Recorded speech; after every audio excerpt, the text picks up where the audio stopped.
নমস্কার বন্ধুগণ, সুপ্রভাত। আজ 13ই ফেব্রুয়ারি 2023।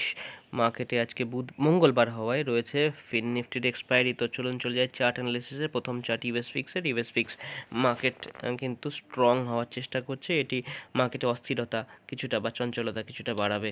ইউএস 10 ইয়ার বন্ডেল রেজিস্ট্যান্সে এখনও পর্যন্ত ট্রেড করছে। এখানে কিন্তু মার্কেট হয়তো রেসিস্টেড হবে এবং 4.06%-এর দিকে একবার আসার চেষ্টা করবে।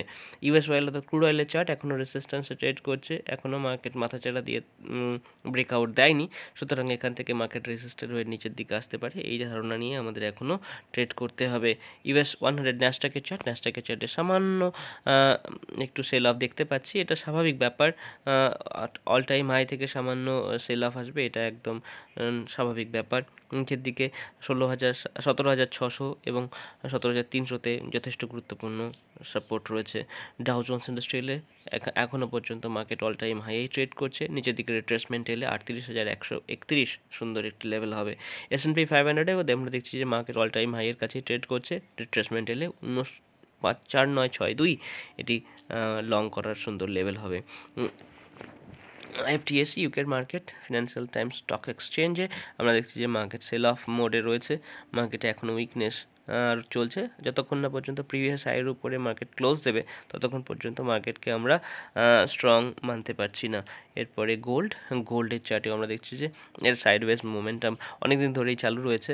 তো মার্কেট সাপোর্ট রেজিস্ট্যান্সের লেভেল হলো আপাতত 2007 এবং 2054, এর মধ্যেই মার্কেট বর্তমান সময়ে ট্রেড করছে। 2007, 1975, 1942 এই লেভেলগুলোতে মার্কেট কিন্তু লং ক্যান্ডিডেট হিসাবে দেখা দেবে। ডলার ইন্ডেক্সে আমরা খুবই গুরুত্বপূর্ণ একটি রেজিস্ট্যান্সের কাছে মার্কেটকে দেখছি। তো এখানে ডলার ইন্ডেক্স কিন্তু বেশ খানিকটা রেজিস্টেড হচ্ছে। 103.8-এর লেভেল এখনও পর্যন্ত রেজিস্ট্যান্স হিসেবেই কাজ করছে। ইউএসডি আইএনআরে মার্কেটে সেই রকম স্ট্রেংথ নেই। আপাতত মার্কেট সাপোর্টের খুব কাছে ট্রেড করছে। দুটি গুরুত্বপূর্ণ সাপোর্ট রয়েছে, 82.81 এবং 82.55। দেখা যাক মার্কেট কোথায় সাপোর্ট নিতে পারে। ইউরো ইউএসডি এখনও পর্যন্ত উইক রয়েছে এবং পরবর্তী যে সাপোর্ট সেটা দেখা যাচ্ছে 1.067-এর কাছাকাছি। ইথেরিয়ামের চার্টটা দেখা হলো না। ইথেরিয়াম সাংঘাতিক বুলিশনেস আমরা দেখতে পাচ্ছি। মার্কেট 2619-এর উপর একটা ক্লোজিং বেসিসে ব্রেকআউট দিয়েছে। রিট্রেসমেন্ট এলে 2619-এ মার্কেট লং করার জন্য উপযুক্ত জায়গা তৈরি করবে। বিটকয়েনও আমরা দেখছি গুরুত্বপূর্ণ একটা ব্রেকআউটের পর মার্কেট কিন্তু এখনও পর্যন্ত রিট্রেস করেনি। রিট্রেস করলে 46,849-এর কাছাকাছি মার্কেট লং ক্যান্ডিডেট হবে।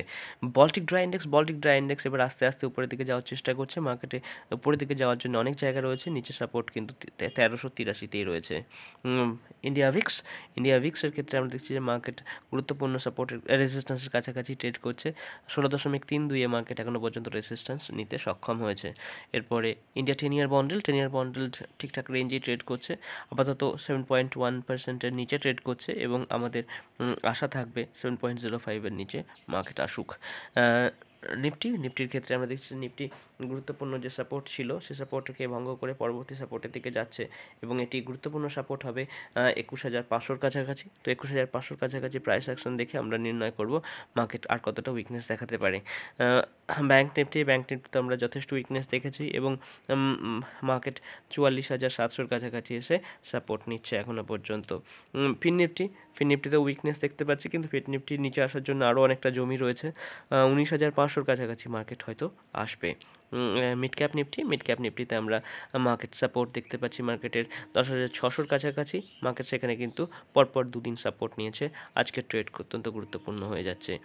সেন্সেক্সের চার্টে উইকনেস আমরা দেখতে পাচ্ছি। সেন্সেক্সের চার্ট আপাতত উইকনেস দেখালেও মার্কেটে আরেকটু জায়গার নিচে রয়েছে যাওয়ার জন্যে। 69,884 এই লেভেলে মার্কেট কিন্তু আরেকবার আসার চেষ্টা করতে পারে। তো এই হচ্ছে আজকে সকালবেলার আপডেট। দেখা হচ্ছে আপনাদের সঙ্গে পরবর্তী ভিডিওতে। সাবধানে থাকুন, ভালো থাকুন। আর যদি আমাদের কাজ ভালো লাগে চ্যানেলটিকে সাবস্ক্রাইব এবং ভিডিওটিকে লাইক করতে ভুলবেন না। নমস্কার, জয় শ্রীরাম। আপনার দিন শুভ হোক।